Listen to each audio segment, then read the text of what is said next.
Everyone's going to get bullied. Everyone. If you're going to stick your neck out and try and do something in life, someone's going to try and knock you down. You need to learn how to defend yourself, because this guy's going to get you one day. And then introduced me to Taekwondo. Matt Fiddes, a martial artist turned entrepreneur, property investor, business mentor and bodyguard to Michael Jackson. A unique story that puts his childhood bully, a rogue careers advisor and MJ himself at the top of his list of reasons for achieving business success. He said, stop making excuses. You can do it. It's good. It's wild, isn't it? That like by being around these people, your mindset just gets completely leveled up, and you've not only got business mentorship. Michael is such an astute businessman, like, because you've got a great story about what he did with Eminem. When you lower your mum's coffin into the grave at 56, that's harsh. And you're looking at your 3 children, and you've just gone through a divorce, and you think, I've got all the money in the world, the most powerful friends in the world, and I can't even save my own mum. I've got a really quick favour to ask you. Nearly 90% of people listening to this podcast don't subscribe or follow us. My goal is to get that down to 80%. So if you've ever liked a clip or an episode or a conversation that you've heard that we've put out, please could you click that subscribe or follow button. It helps us more than you know to get bigger and bigger guests on and keep growing this podcast. Thank you. Before we dive into the episode, I want to take a moment to talk about our sponsors, Pith and Stem, and just how excited we are to have them on board for this journey. As someone who is always looking for ways to improve my healthy hustle, Pith and Stem's drop-top desk stood out to me as the best full work-from-home solution on the market. The world of work from home is changing, and a laptop screen perched on your lap or dining room table isn't enough anymore. It's imperative we have a solution at home that matches the productivity station we have in the office. But of course, homes weren't made to be worked in, and not all of us want a dedicated study. That's why I was so happy that Pith and Stem created the perfect solution. It has everything you need to work efficiently and comfortably. One of the big things for me is the 2 screens that I have, the large work surface, and no room for distractions. They can be installed super easily on any type of wall, including plasterboard, and the desk is so strong that you can basically sit on it without it breaking, which is not something you'd expect from a wall-mounted desk. But Pith and Stem make their desks in the UK and have really innovated in these key areas, which make the results mind-blowing. And the best thing about Drop Top is that I can close it at the end of the day, lock it up, and I can be back in my home without the thought of work. You can order your Drop Top desk from anywhere in the world at pithandstem.com, or just Google Drop Top desk and you'll find it. Now, let's get on to today's guest. Matt Fiddes, great to have you on. How are you doing? It's great to be here in Dubai. Amazing. I want to take you back to start with to when you're 5 years old. And in that period, as you've spoken about before, it was difficult for you, right? You went through your first experience of bullying. And I want to hear from your point of view what bullying is, and also what it was like in that childhood phase of being, picked on and kicked under the table, and what it was like for you. Yeah, for me, it was hell on earth. Being dragged to school. I was trying to come up with excuses to my mother why I didn't feel very well that day. And it's just terrible. I mean, the confidence is kicked out of you. If you start school, and in the early years, they're so important, and you're trying to become confident, because confidence is everything. If you ain't got confidence, you're not going to go on and do very well in life.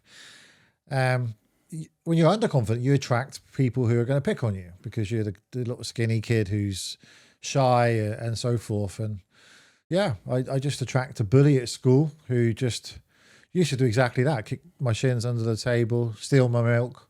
I know stuff you can laugh about, but when you're 5 years old, to 7 years old, it has a bit of an impact on you. School playground, you're trying to hide, and you just don't want to go to school. And it was just a dark place for me. And I couldn't, academically, I just couldn't do anything. I couldn't write, I couldn't spell, I couldn't draw anything. And drawing I tried looked ridiculous, still is today.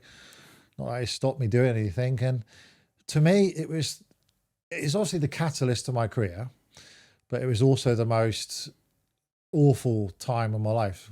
Childhood and school was just terrible. That's probably what motivated me to be where I am now. Yeah. So. Is it quite vivid memories of what he was doing at that point? Can you remember everything he did? Not everything, but it was pretty brutal. It wasn't just him. He gets the brunt of it because he's the famous one, because he was the first one. But my parents, the way to try and combat me being bullied, they'll keep changing my school. But then I just attract another bully again, because you're underconfident that you're vulnerable. You're going to get picked on. So he's my well known, because if it weren't for him, I wouldn't have started martial arts, because he encouraged me. Where the kid sat next to me said, you need to learn how to defend yourself, because this guy's going to get you one day. And then introduced me to Taekwondo, where well, I went on to make my success, you know, whereas school didn't really matter to me. For some reason, I knew that's all I wanted to do, really. And so when you were 7, right, is your first experience of martial arts. What was that like? What drove you to it? What was the experience like when you first went into the dojo? And So the initial thinking process was that this kid who was bullying me at school was going to hurt me, and I wanted to be able to hit back. So I went to a jiu-jitsu class initially, and I wasn't very good at that one. That's where it's very much grappling and throwing over people's heads. It wasn't really for me. And then in the room next door on the same night, there was another martial art called Taekwondo. And that one, I took a free trial class in it. And I've always had long legs. I could already do the splits. It was for me, you know, I just thought, and it was great. For once in my life, I had an instructor who was praising me, saying, you're good at this. You know, you could be a champion one day. You're fantastic. The way you're picking this up so good. Whereas at school, I was being told how rubbish I am at everything all the time. So I just knew straight away, this is all I want to do. And my parents hated me for it because that's not the way our family worked. They go to university and they get degrees and they do the usual college university thing and come out of university where you're nearly 30 years old in student debt and then get a job in something you're not even trained in. And yeah, my mum was a lawyer. I mean, they all were falling into that. She's one of 14. They pretty much all of them have gone to uni. And on my dad's side, it's all get a trade, become an electrician, a plumber. And so when they got their oldest son, who's throwing his legs around in the air, as my granddad used to, and wants to do that for a living, they think I'm completely crazy, you know. And yeah, and I don't blame them, to be honest. There was no blueprint for it back then. So what do you think the difference was? Because when you were at school, and you're a tall guy now, you probably obviously you weren't as big at 5 years old. It makes sense. But if you were small in your age group and you were underconfident and you were attracting bullies, what was different when you went into the dojo that allowed you to be confident enough to show your talent? And like you said, you've been flexible and you were clearly athletic. What was the difference? Like, was it the setting or was it the direction that you had that made you more confident doing something? It was something I knew that I was incredibly. Looking back, I was really gifted at, and it probably comes down from my granddad, because my grandfather on my mum's side, my mum's dad, he was 7 times Irish weightlifting champion, gymnast, and he was picked for the 1960 Rome Olympic Games. So he had 14 kids. None of them had any athletic drive at all to them. And then the grandkids started appearing. I was like the 4th grandkid, I think, and he took me under his wing and realised that finally somebody might do what he went on to do with his massive achievements. And so I think the difference was that in the martial arts room setting, it's very disciplined. You're not going to get bullying going on because you're bowing, you're respectful to each other as sir or ma'am. And you also have like public praise, private reprimand, whereas school you get told off in front of all the kids. Or you get told you're not good in front of all the kids. In the martial arts setting, they pull you aside. And the instructor I had was absolutely amazing. He was just incredible. He was just bringing out the best of me and making me realise that I may not be good academically. I mean, we didn't have the labels back then, like ADHD, autism. That wasn't a thing. It was just not good at school, stupid, thick, whatever it may be. That's the kind of words that were thrown around. But then in the martial arts setting, I was the superstar of the class. I could do all the high kicks. The flexibility side, clearly that must have been something to do genetically from my grandfather, and be able to adjust to that art and take it where others would struggle with it. I got another friend who started the same time as me, and hasn't got the same physique. So he's short. He's got short little legs. When I do a kick, everyone's like, wow. When he does the same kick, just as good. It doesn't work. Like Jean-Claude Van Damme, he's not a tall guy, but he's got very long legs. So when he does his kicks, someone's like really impressed. So a lot of it does come down to genetics, I think, too. And I was just lucky enough that this kid bullied me that I could find my passion. And then how important do you think it was at that age, but also now in what you've done since in your martial arts business, to find that role model? Because you touched there on how important that instructor was. Do you still remember that first instructor and the instructors you had subsequently, and the impact and maybe the inspiration they gave you, and how that then drove your journey forward? Yeah, I still remember my first class. Wow. Because my parents wouldn't back it. So they give you like a free first lesson. I managed to drag that out to about 7 or 8 free first lessons until the instructor was like, hey, you need to start paying. like 50p a class or something.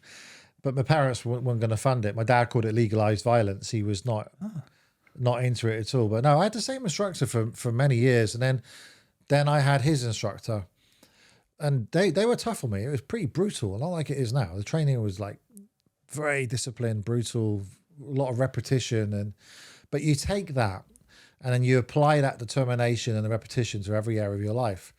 Same with like weight training is the same. If you want to build more muscle, you need to put your muscles under huge resistance and strain and stress.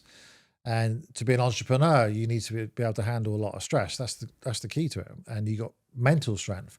So I think the martial arts coupled with the weight training helped me handle all the other challenges that you have in your life when it comes to business or making money.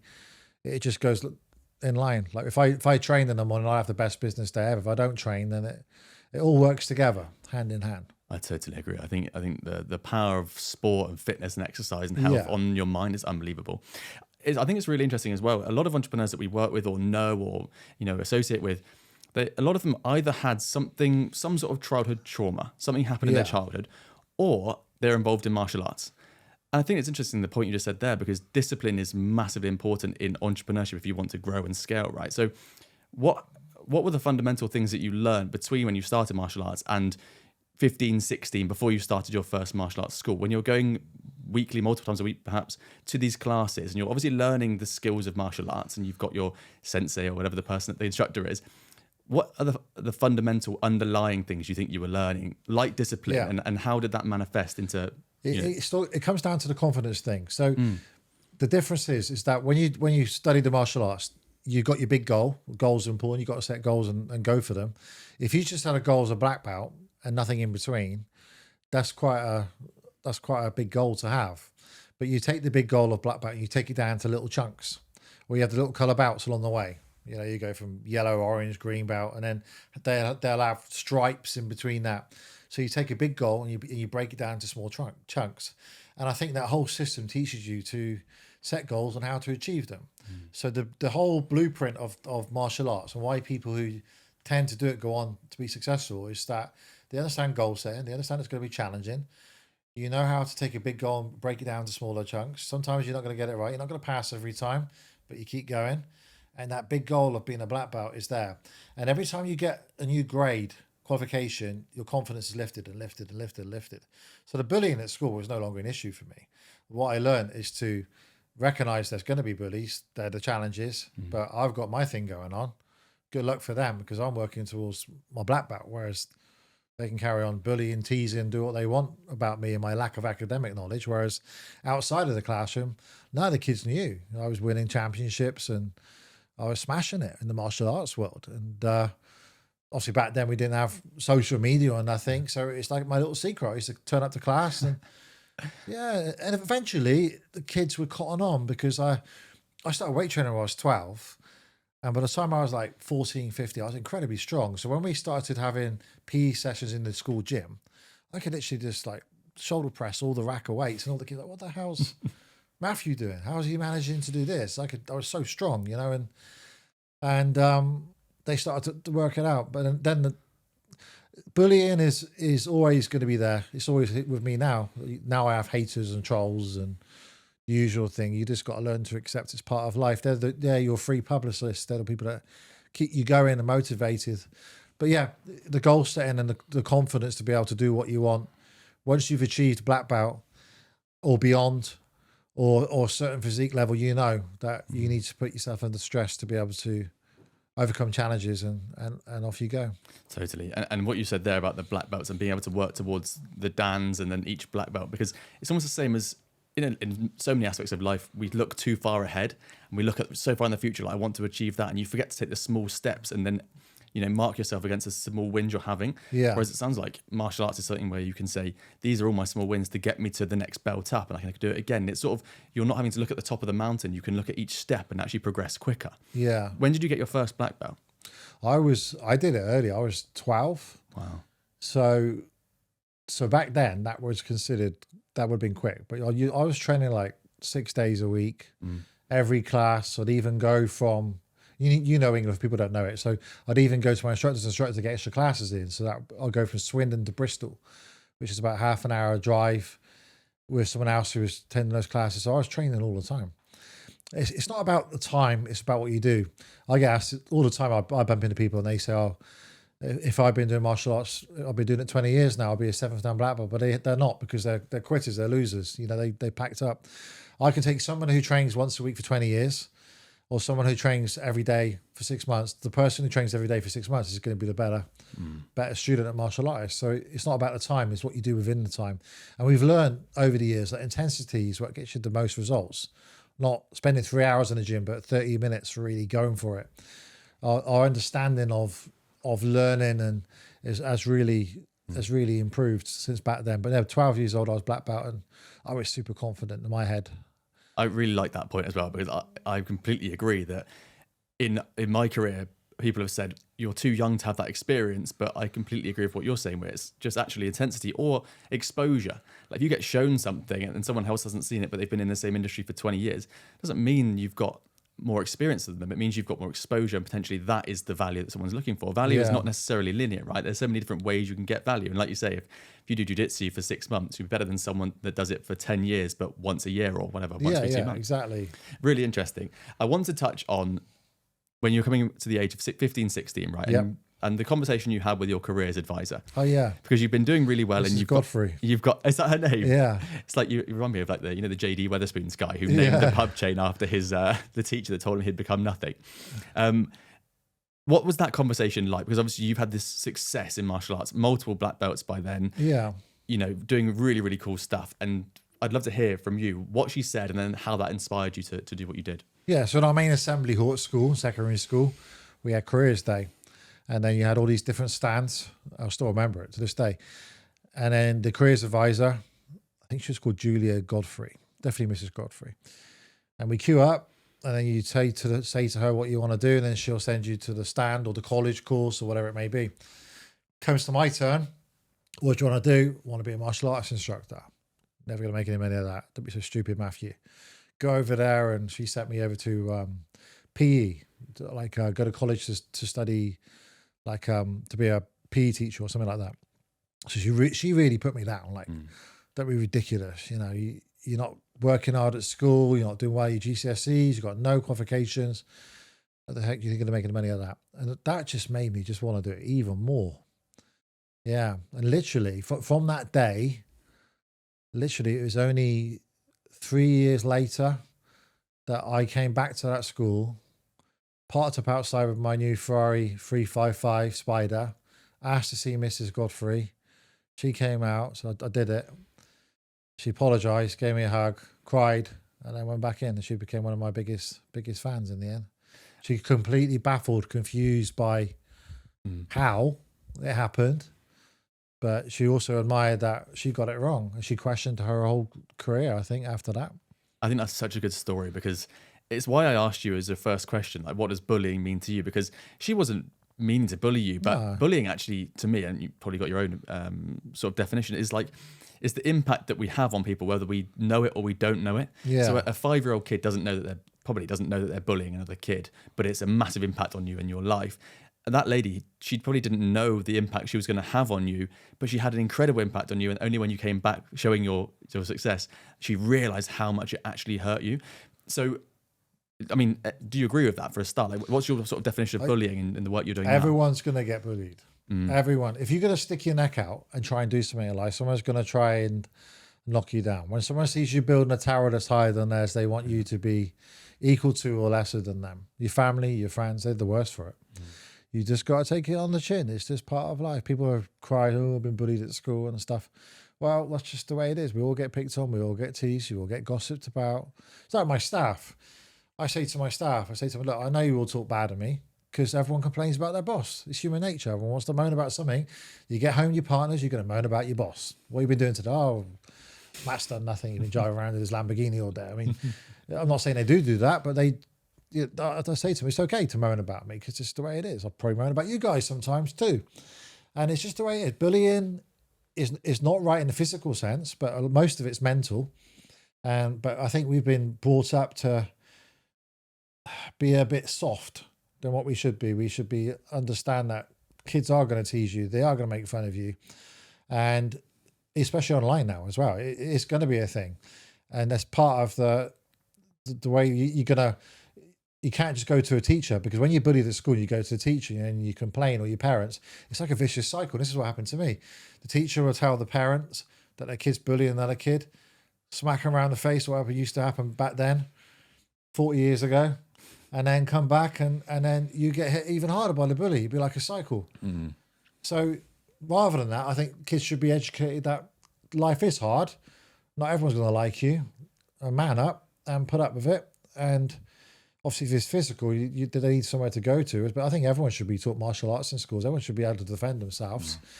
And if it was talked about more at schools, it wouldn't happen, because they'd be so identified. But it's interesting because I've got one of the biggest children's organisations in the world now, and we specialise in anti-bullying. I built my whole career on being bullied at school and changing lives. You're amazed how many schools will say, "Oh, we don't have a bullying problem in our school." When my franchises try and go and get in there and do assembly to us, we don't have a bullying problem. They do. It's fact of life, you know. I'm getting bullied as we speak now. There'll be someone on Google talking rubbish about me, or Twitter, but that's okay. You got to worry about it when people aren't talking about you. Definitely, and then use it as motivation, inspiration, which is what I want to touch on, because I really want to talk about your organization, right? So at 16, you got told that it was not going to work. You started your own school, and between then and the age of 18, you have thousands of customers. You meet Uri Geller. But before we move on to that, I'd love to just hear about the scaling phase of that. What did you do? What does it look like? And what does the organization do now? Yeah. So the challenge I lived in Swindon. That's where I was born. And my instructor, my martial arts, obviously lived in Swindon. And in the martial arts, we have this respect. You don't open up on someone else's doorstep, you know. So I had to move away. So I moved away to a town called Braunton, which had about 10,000 people in it. 5,000 of them were retired old people. And the goal was to try and work this thing out and teach my passion as my career. Obviously, my parents were against it. My grandparents were against it. Actually, one of my grandparents wasn't. On my mum's side, he was all for it, because he saw that I was no good at school. I failed everything GCSE wise, but I didn't put any effort in, to be honest. I just didn't understand. Why do I need to know how many ways to put 50p into a red phone box, and mathematic questions when we got calculators and all this nonsense? On one of the GCSE questions, I think I wrote stupid question next to it. I just wasn't for me. I knew what I wanted to do. I just had to work out how to do it.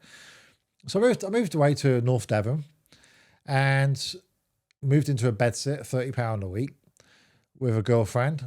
And she worked at a fish and chip shop. I worked for £2.75 an hour as a lifeguard at North Devon Leisure Centre.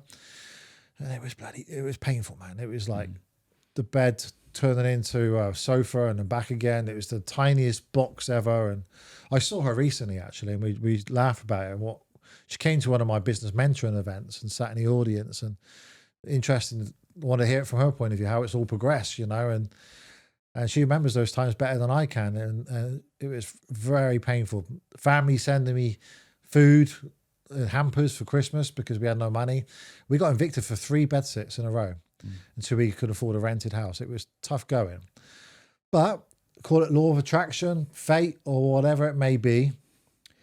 She pushed me to open up my first martial arts school. She bought me like a briefcase as a Christmas present. Like, come on, you keep talking about this thing, get on with it. I still hung around for another 6 months. And I opened up my first class. And for some reason, I knew how I had to be aggressive with marketing. And I was very good at this flying kick, like jumping up in the air and do this particular kick. So that became like my logo, my signature trademark. And back then, we never had like the paparazzi type cameras we have now. So I had to hide out a squash court. And I was literally doing take to get this kick right, which became my logo. And I plastered posters everywhere, all over this town called Braunton. And I had loads of people booked in, over 100. I got extremely excited. I was going to prove everybody wrong. And it was a Sunday morning. Went down in my martial arts uniform, all ready to smash out this new business. And no one turns up. Nobody's there. Can't understand it. I was devastated. And I said to her, I said, this is my mum and dad are going to be like, told you so. I'm going to have to go to college or retrain or do something. Went back home, turned the TV on, and Princess Diana just died. So everyone was glued to the TV set. That's why no one turned up. So I relaunched a week or so later and had over 100 there turn up. They were paying £3 a class at the time. And it was okay, but when the sun was out, you didn't get paid, and what I tried to do is that I wanted to make sure that I represented what the parents wanted their kids to become. The perfect walking example. I call them yes, sir, yes, ma'am, by their surname. It would be very respectful, look the part. And just by chance, I had a friend who just came back from America and he paged me. And I went to one of those red phone boxes, which are now museum pieces, but they were a big thing. And I called him up. He's called Lee. And I said, Lee, what's up? Because I just come back from America, Matt. You wouldn't believe what's going on out there. You got these multi-millionaire martial arts instructors. And we're all about standards. We're funny like that. I don't want to compromise my standards, Lee, for money. And he said, no, they got money and standards. It's unreal. So I saved up £2.75 an hour, £3 a class to get enough ticket to go to a convention. And it was 3 days of proper note taking, no pitching like there is nowadays. It's just proper note taking, networking. The owner of the organization of this business is the specialized in martial arts business. There's like 1,000 people there. He was in his 80s and he took me under his wing. So I was like 17 at the time.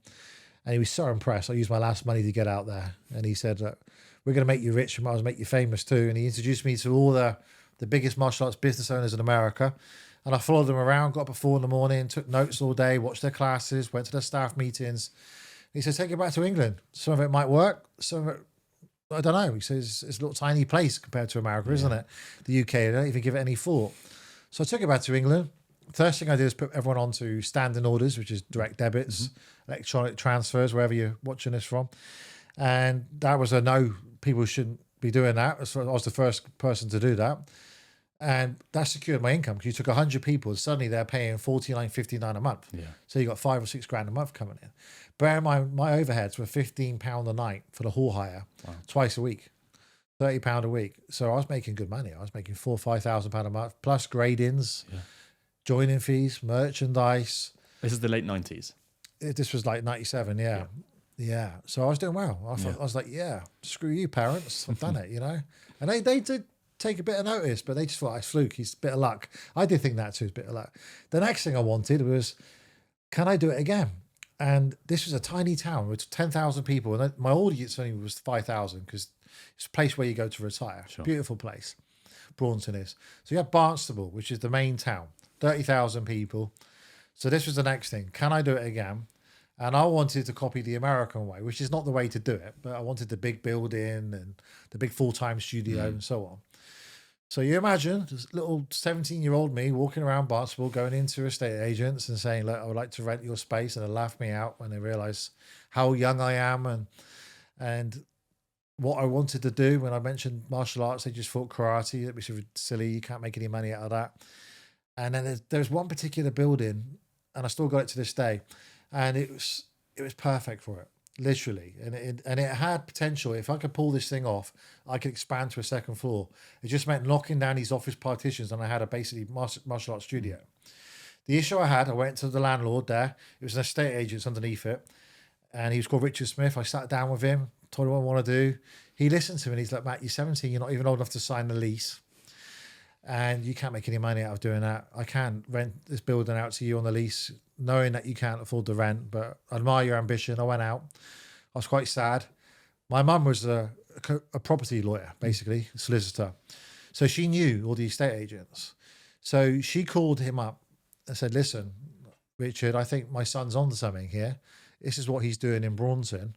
Why don't you give him 6 months free rent? Let him sort out all the petitions, put all the risk on him, let him decorate the place, and just give it what have you got to lose? Because the building wasn't going anywhere. I mean, it's been vacant for some time. So we agreed to do it. The issue I had then was that I was only 17. I couldn't sign the lease. So my girlfriend at the time was 19. I changed her surname to Fiddes by deed poll. She signed the lease. We got in there. 6 months free rent. And I remember we were finishing off the partitions. I had no money left, literally. Contractors were helping me out. And we're painting on New Year's Eve. And it's right on Barnstable Square. So on New Year's Eve, they're all there partying, fireworks going off, and I'm decorating, thinking, what am I doing here? They're all having fun. And I'm here, literally just turned 18, decorating this building out. And I questioned myself a little bit. Yeah, long story short, 6 months from there, 700 members, £1 million a year, income, profit. There's no expenses. My rent was 200 a month. And the guy underneath couldn't believe it. He said his desks were rattling. There were so many people above training in martial arts. I took on the second floor. Wow. Had the biggest martial arts school in the UK. At 18. Yeah. Making £1 million a year. So, okay. So people that don't know you, this is going to sound odd. How then did you meet Michael Jackson? So that made some waves. You imagine an 18-year-old driving a Ferrari 355 Spider, no qualifications, bullied at school, no support, from bedsit to owning my own home at 18. So I was sat behind reception in my main martial arts studio, and I did it 5 times. So there's 5 towns. Yeah, Barnstable, Bideford, Ilfracombe, Braunton, South Molton. And there was no other towns. The next town was Tiverton, which is like 40 miles away, which is, in my head, I was thinking, I can't get someone to go there. Because I was so young, I had 35, 40-year-olds working for me when they found that a bit weird, you know? But because of the martial arts respect thing, they worked with it. And I did some funny things too. Like I read somewhere that if you grow your hair long, it makes guys look older. So I grew a ponytail to try and get people to take me more seriously because I was so young. And yeah, I sat behind reception, and a guy comes up to me, and he's a parent of 2 kids. He's got a son and a daughter who's called Nick Constable, and he worked for Southwest News Agency. And he said, Matt, I'm a journalist. I'd like to do a story on you. And I know you're bullied at school. He got a calculator out. He said, you're making a lot of money. You got a nice car. So he took a picture of me doing a punch in my martial arts uniform, picture of me in my car, interviewed me about my story.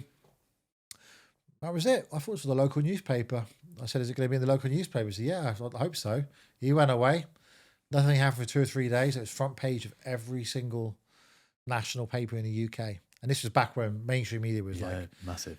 Yeah, 20 million copies a day of each publication being picked up. Bully boy becomes millionaire. And on the back of that, TV researchers flick through the newspapers to look for stories. So all the morning TV shows, Trisha, Esther Ramson, Richard and Judy, all the big T Good Morning, GMTV, Good Morning TV shows, and they all wanted me on to tell my story. And the big thing they wanted to do, they wanted to find this bully. Where is this kid? What happened to him? Is he in jail? Is he on drugs? Or what does he think of Matt now? You know, he's multi-millionaire at 18, driving a Ferrari. But they couldn't find him. They went to great effort. They found him later on in life, which we'll get onto. Yeah. And so I did all these TV shows, and then it came to the attention of Uri Geller. I think he saw me on Esther Ramson's show. He was friends with her. And he reached out, and he wanted to help. He loved what I was about. He loved the fact that I faced everything on the head. I was big anti-bully ambassador out there, and he wanted to get behind. He was bullied at school as well. Yuri was.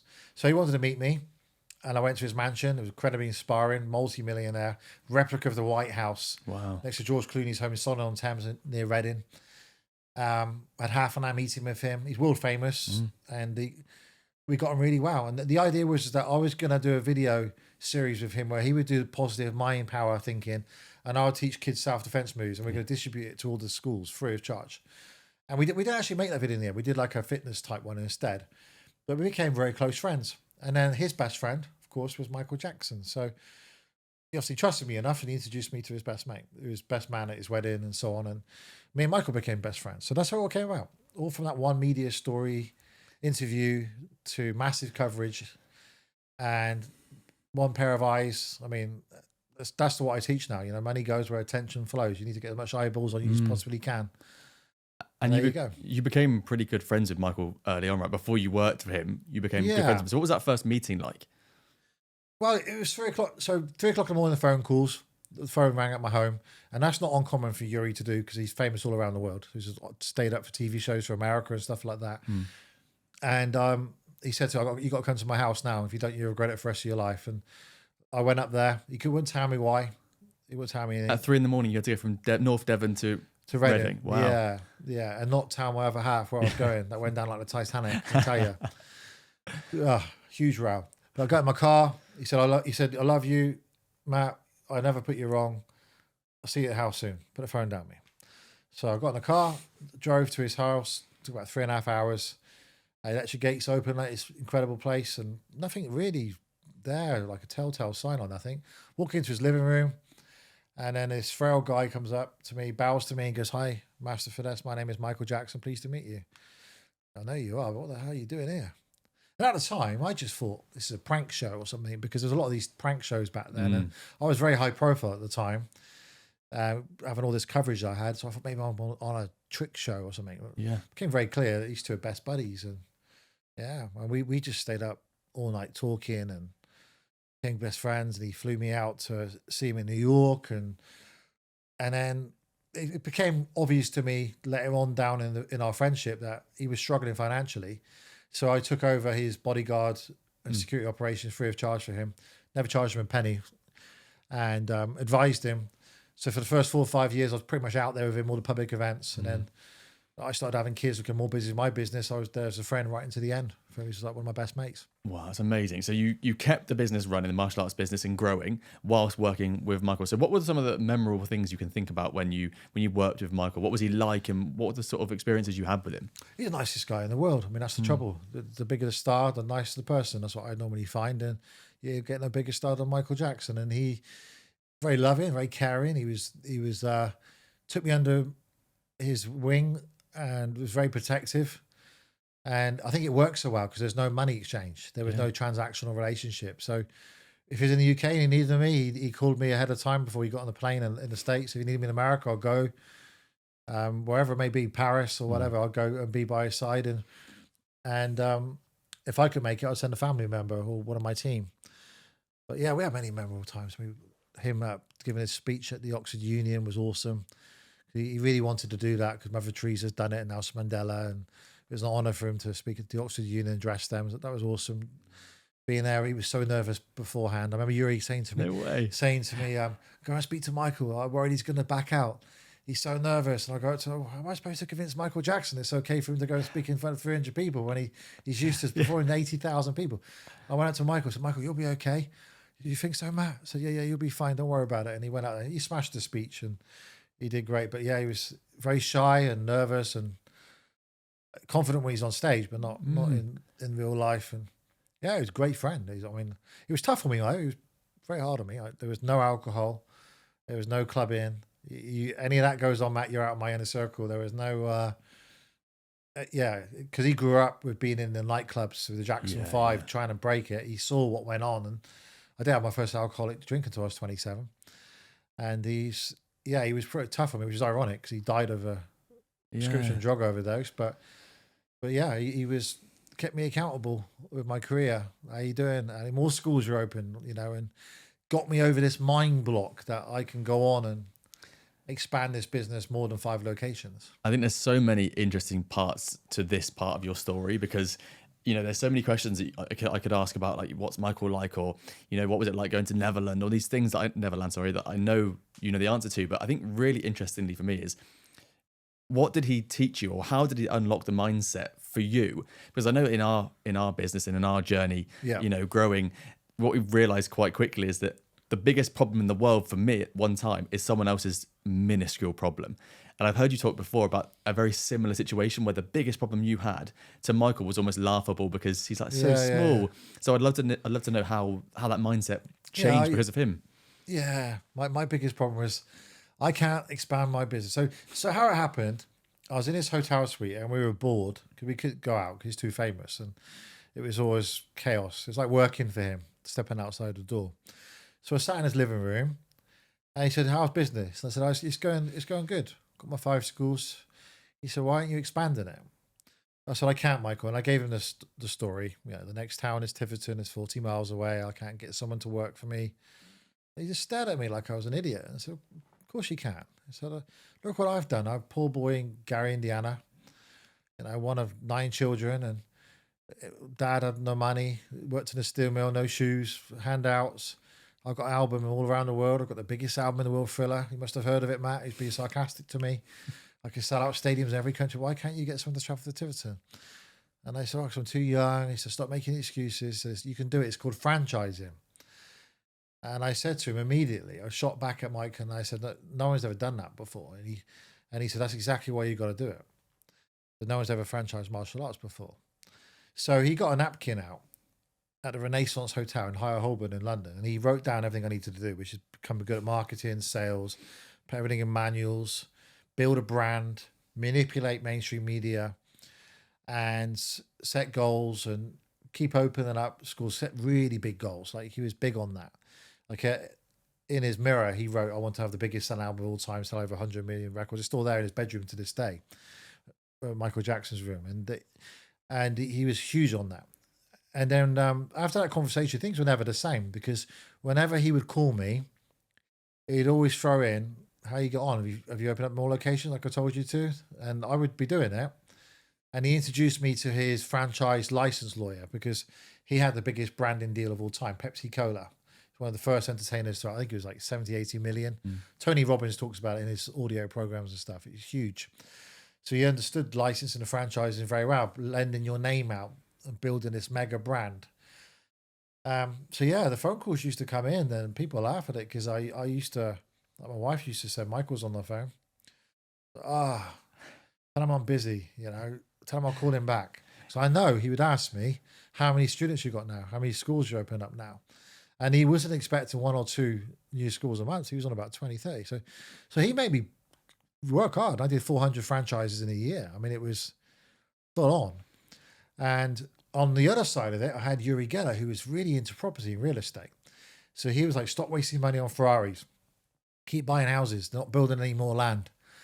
And I'll be buying like 5 houses a month. So I had Uri, the property side, Michael on the brand business side.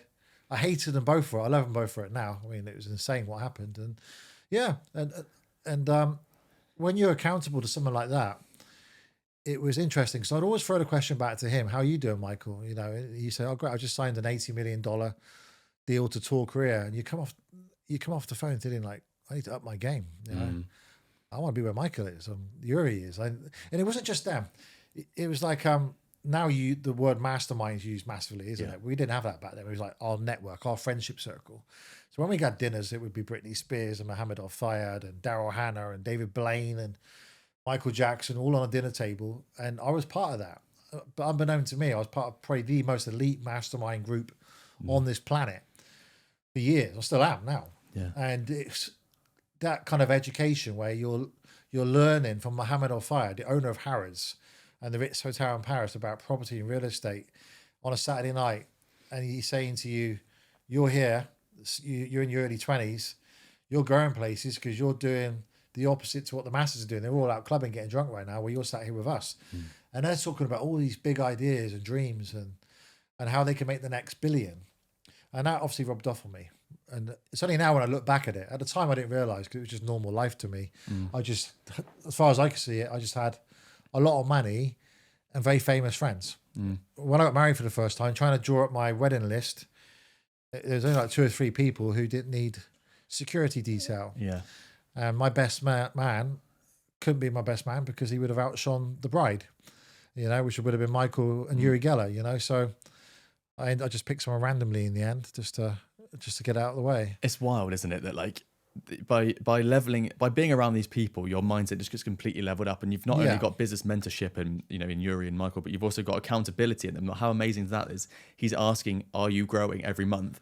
But also then by sitting at those tables and being maybe uncomfortable at those tables at some points, because you felt like imposter. Exactly. Yeah. But everyone goes through that, and that's just an extreme example, right? But from that point of view as well, Michael is such an astute businessman, right? Because you've got a great story about what he did with Eminem, which is a great one to share if you would. Well, Michael was like, people, I know they get they don't understand him. They see him like a clown figure, mysterious, weirdo, or whatever. He's complete opposite. You don't get to be the most famous man in the world and stay relevant for all those years, have the biggest selling albums of all time, sell out stadiums like he's done, be the biggest donator to the charity in the Guinness Book of Records. I mean, he's in the Guinness Book of Records multiple times, unless you're shrewd and clever. That guy used to read 3 or 4 non-fiction books per week. He was a big fan of Tony Robbins stuff, used to absorb all his content and everything. And he was insanely just wanted to learn more when it came to business. He would study the greats. Like, one of the first things he wanted me to do, I had connections to Bruce Lee's family. So Bruce Lee's daughter, Shannon Lee, and his ex-wife, Linda Lee. I got a friend who knew them very well. And he was obsessed about meeting them. Not because he wanted to meet Shannon or Linda, but he wanted to find what made Bruce Lee so relevant all those years on, because he wanted to stay relevant.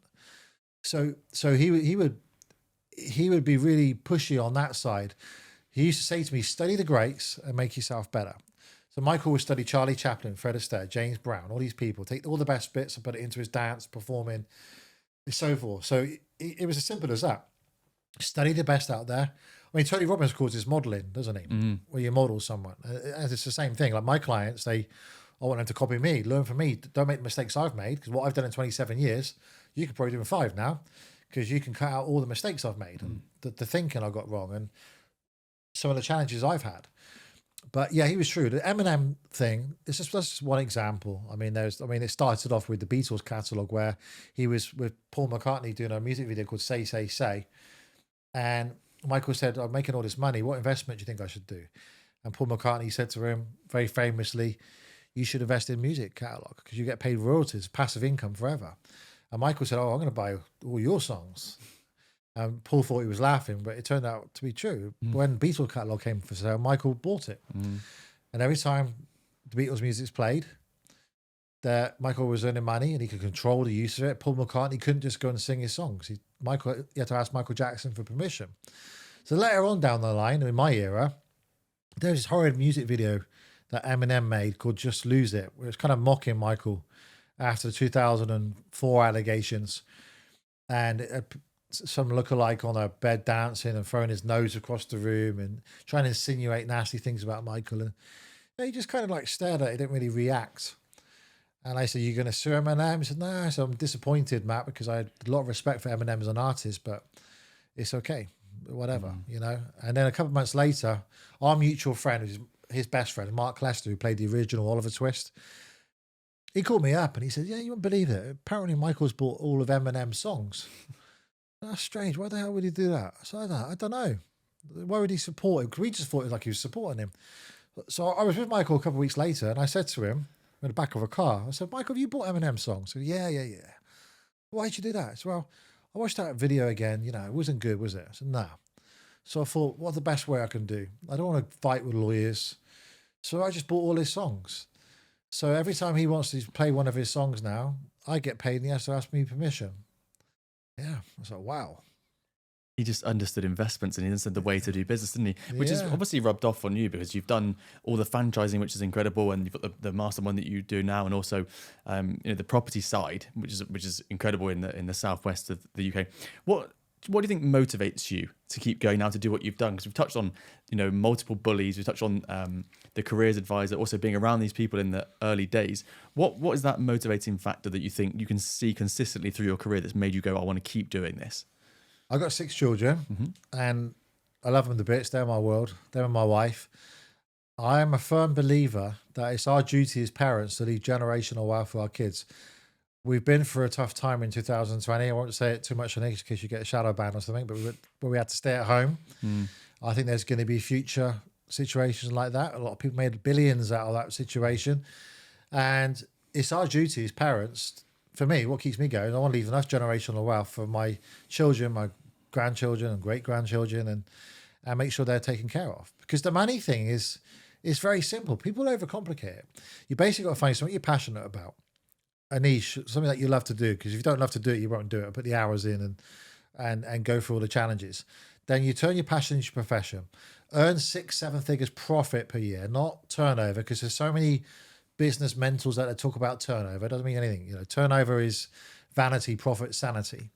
And then once you've got the 6-7 figure profit coming in, then invest in, which I feel is the greatest investment on earth, which is real estate, property. Get your name on as many deeds as you possibly can, or your company name. And then once you've got enough passive income coming in, you're done. It's as simple as that. It's not that difficult. I've taught thousands of people to do it. I've got 5,000 people which I mentor, part of my MF club. They pay me a tenner a month. It's not hardly anything. And I just tell them, it's people trying to overcomplicate with all these expensive courses and this mastermind and that. Nah, you just need to find something you love, what you do. Find someone that's already doing it. Learn from what I've done, all my mistakes, earn 6-7 figures profit, and then learn to invest the best asset class that works for you. In my case, what's always proven right is property, and have passive income coming in, and then you're done. And then you've got the sort of the lifestyle freedom that you can look after yourself a bit better and you can understand what you want to do with life. I want to come round almost full circle to what you touched on at the beginning, which is your defining factor was that first bully. Yeah. And I'd love you to explain what he now means to you and how you know him now and what he does now with you. Yeah, he's a close friend of mine. He's called Anthony Reap. I only messaged him yesterday, actually. Anthony, he reached out to me in 2016 on Facebook and said, "Hi, Matt, I'm sorry for what I did when I was young." And he's obviously seen me on TV quite a lot, followed my career. "Sorry for bullying you. Didn't mean anything of it. Just kids." So I messaged him back and said, "Anthony, look what you've done. You know, you've changed hundreds of thousands of kids around the world's lives not being bullied. If it wasn't for you, none of this would have happened. None of it. None of Michael Jackson or any of it." And he's like, "Yeah, I didn't see it like that, but I still feel really bad. And I want to meet up and take you for a pint." That's not me. I can't go for a pint. He's a bit nervous about meeting me too, I think, because he's worried I'm going to kick him in the head or something. So he wanted a bit of a public environment to meet. Anyway, Philip Schofield and this morning, a TV show in the UK, were running a Be Kind campaign. It was massive about stopping bullying and cyberbullying, anything to do with bullying. So this is a massive story, isn't it? Because this is years ago, you remember, in 97, when I first broke out on TV, they were trying to find this guy. This guy is now in contact with me, wants to meet me. So I sit down with my team and they say, "Listen, this is going to go to waste. If you guys just meet in a restaurant somewhere, it's going to go to waste. Why don't you meet on the biggest TV network there is in the UK in front of millions of people and use it as an inspirational story?" So I said to Anthony, I said, "Anthony, you're worried I'm going to hurt you, which I understand. I'm not like that, but whatever. I'm a martial arts guy, get it, the bodyguard. And you want it to be inspirational. Why don't we turn it as positive? Why don't we meet for the first time in 34 years on live TV?" So we pitched the idea to the TV show. They bit our hand off. They want Matt Fiddes in one green room, Anthony Reap in the next. And the first time we're going to meet is they're going to bring Anthony Reap out. You've seen the clip, I think, yeah, haven't I've seen you? it, yeah. And before we went live on air, the presenters are like, "You're not going to kick this guy in the head, are you? Because we understand you know how to work the publicity. I trust you. I'm going to do something, but I'm not going to kick him in the head." And you can see the horror on their face, you know? Yeah. And then he walks out. They intro me again. He walks out. I shake his hand for everything he's done for me and for everyone. And we became close friends. We took the train back together that day. No way. Yeah, became training partners. And we went back. It turned out he was suicidal. He was wanted to kill himself. He went on TV and said that. And yeah, I took him under my wing and worked with him. I trained with him. We became a close friend, came to my house and hang out with me. And he became my anti-bully ambassador. So whenever I did talks or public speaking, I would say to him, "What do you think my bully looks like?" And they describe, "So would you like to meet him?" And he would come out and he would say his side of the story, you know, and be very inspirational. We went back on that TV show a year later and told the story. But yeah, so he's my anti-bully ambassador. He just won an award recently for the inspiration he gave to creating this, well, motivated me to create this huge organization now, which is the biggest in the world of its type. I love that story. I think that's amazing because so many people would just want to have that feeling of, I've made it and you started it, sure, but it's all me. But to actually almost share it with him and then work with him and make him an anti-bully ambassador for the global business, I think that's incredible. And I think it shows quite a lot about your journey and the stuff that you've learned and now what you're teaching to your entrepreneurs, which is that life is more than just money. There's a lot to it. And this is what I'd love to touch on just in the last sort of 5-10 minutes. There's a story that you told, which is, I think, really powerful. And a lot of entrepreneurs listening to this will be thinking, they'll be writing things down, going, "This is how I can make money." You know, you've outlined it quite clearly there, the lessons that you've learned. But there's more to life than just making money. And maybe it doesn't feel like it for everyone now, but the story about your mum and what she went through and how you helped her and how that changed your mindset of what money is, I think it would be incredibly powerful to share to people listening to this. Sure. So my mum was like my rock. She kind of believed in me. She used to say, "There's no such word as can't, Matthew. You know, maybe you can pull this thing off, like your granddad did." Meaning my weightlifting champion granddad. Maybe you can, you know, because there was nothing else, no other hope. My back was up against the wall. She didn't really want to see me in a bed sit in a collapsed out old car, Austin Metro, get to 40 mile an hour, the steering wheel used to shake. She didn't want that for me. So she was quite positive and she was quite inspirational too, because there's 4 of us, 4 boys, and she home studied to be the breadwinner of the family. So she home studied to become a lawyer, solicitor. And so I looked up to her massively. Yeah, in 2009, I got a phone call from her, so I got 6 months to live. She got breast cancer. Being Mr. Big Shot, having the most famous men in the world as my friends and women too, And having all the money I had, it was worth about 30 million at that point. I thought, it's okay. Don't worry about it, Mum. We'll take care of it. We'll do what we can. And I hired the best professor in breast cancer in Dublin, in Ireland, and did everything we could. Experimental drugs, £50,000 at a time, and nothing worked. And I always say to people, when you lower your mum's coffin into the grave at 56, that's harsh. And you're looking at your 3 children, and you're just going through a divorce, and you think, I got all the money in the world, the most powerful friends in the world, and I can't even save my own mum. Then you realise what matters. All the Ferraris, the Lamborghinis, the mansions, all the rest of it, absolute nonsense. When I had to look at Madison, Lola, Savannah, watching their nanny go in the ground, my mum, and I'm 32, she's 56, and you're thinking, wow. So all that matters in this world, really, making money is important. It's people who say making money is not important, or broke people who have never experienced. I've been broke and rich. It's very hard to help charities out and good causes when you're broken. I pay for a lot of people's operations now because of what happened to Mum. And I help lots of children's hospices out. I work with Simon Cowell for his Together for Short Life charity and donate lots of money there. You can't do all that when you're poor. You can't give experiences to people. When I hear a child's dying and their dream is to drive in a Lamborghini or Ferrari, I'm there at the local hospice. And it's tough to take these kids out knowing they're going to go in a few weeks. I did it recently, actually, where her mum was passing away and her dream was to see her son. She had days to live and they were frantically trying to get hold of me, the North Devon hospice. And he's a supercar fanatic. And they knew that Matt Fiddes had all these supercars and were leaving messages, but I wasn't getting them. I finally got it. It was a Saturday night. And I had plans to go to London on the Sunday. And the dream was she wanted to see her son driving either a Ferrari or a Lamborghini. And I got both, right? So I thought, I'll drop all my plans and go. But does it have to be tomorrow? She said, she won't last more than 2 days. So I dropped everything. I got the wife to drive the Ferrari. I took the Lamborghini up and I took him out in both cars. His mum passed away a couple of days later. It's stuff like that. You can't do that without money. But I always tell people, your health has to come first. You don't want to be the richest person in the graveyard. And that's number one. No point being all overweight and stressed out and, worrying about things you can't control. Then your family, and then the money bit is quite easy to work out. People overcomplicate the money bit because they don't teach you stuff at school, and they should do. You get confined to a system. The money bit is easy. Getting your health needs to be priority. That's relatively easy to do as well. It's just common sense stuff. And your family, you got to block out time. And I've done experimental TV shows where I've swapped with poor families, lived on council, rich house, poor house. And you realise at the end of the show, when they interview my children, they're just happy to have their daddy off his phone. And when they're present, they don't want to be at the expense of theme parks, £600-700 a day. They're happy at the local play park, which has got graffiti on it. They just want you.